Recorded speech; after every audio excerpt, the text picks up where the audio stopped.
আল্লাহর একটি গোপন নাম কুরআনুল কারীমের মধ্যে বর্ণনা করা আছে। পবিত্র কুরআনুল কারীমের মধ্যে মাত্র একবারই এই নামটা আল্লাহ পাক উল্লেখ করেছেন।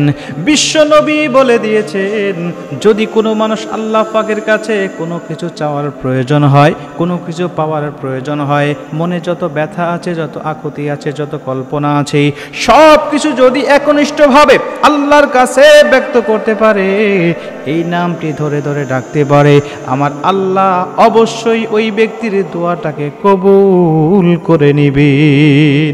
অবশ্যই আল্লাহ পাক তার দোয়াটাকে কবুল করে নিবে এই নামের উসিলাতে, এই নামের বরকতে। পবিত্র কুরআনুল কারীমের মধ্যে আল্লাহ পাকের আরো অগণিত নাম ব্যবহার করা হয়েছে।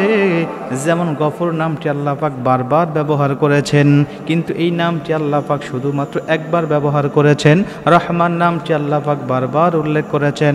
রাহিম নামটি আল্লাহ পাক বারবার ব্যবহার করেছেন। হাকিম নামটি আমার আল্লাহ পবিত্র কুরআনুল কারীমের মধ্যে বারবার উল্লেখ করেছেন, কিন্তু এই পাওয়ারফুল নামটি পবিত্র কুরআনের সূরাতুল ইখলাসে আল্লাহ পাক শুধুমাত্র একবারই ব্যবহার করেছে। অন্য কোন আয়াতে, অন্য কোন সূরাতে আল্লাহ পাক এই নামটা দ্বিতীয়বার ব্যবহার করেন নাই, শুধুমাত্র এই আয়াতের মধ্যে। আর এই নামটি হলো সমাদ।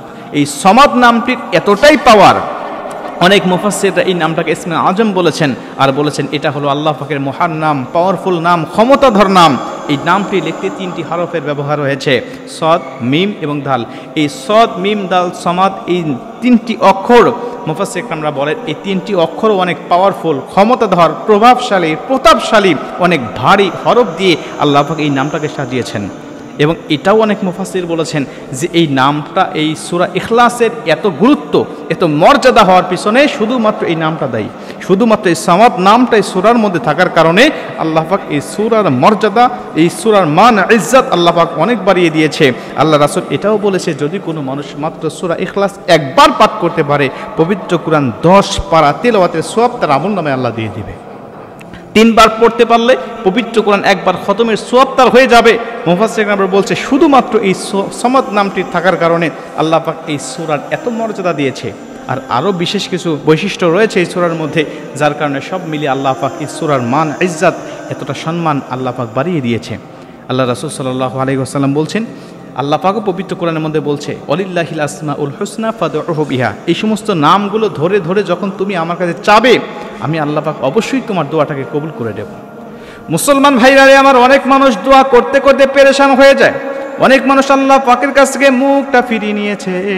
তারা বলে আল্লাহ পাক হয়তো আমাকে চোখে দেখে না, এত চাই এত ডাকি, কিন্তু আল্লাহ পাক আমার ডাকে সাড়া দেয় না।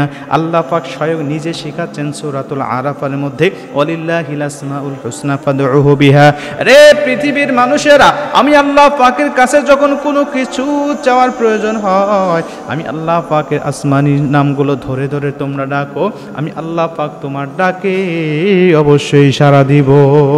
আল্লাহ পাকের নামগুলো ধরে ধরে ডাকেন, এই সমাদ নামটি ধরে ধরে ডাকেন, অন্যান্য আসমাউল হুসনা সুন্দর সুন্দর নামগুলো ধরে ধরে ডাকেন, আল্লাহ অবশ্যই আপনার ডাকে সাড়া দিবেন।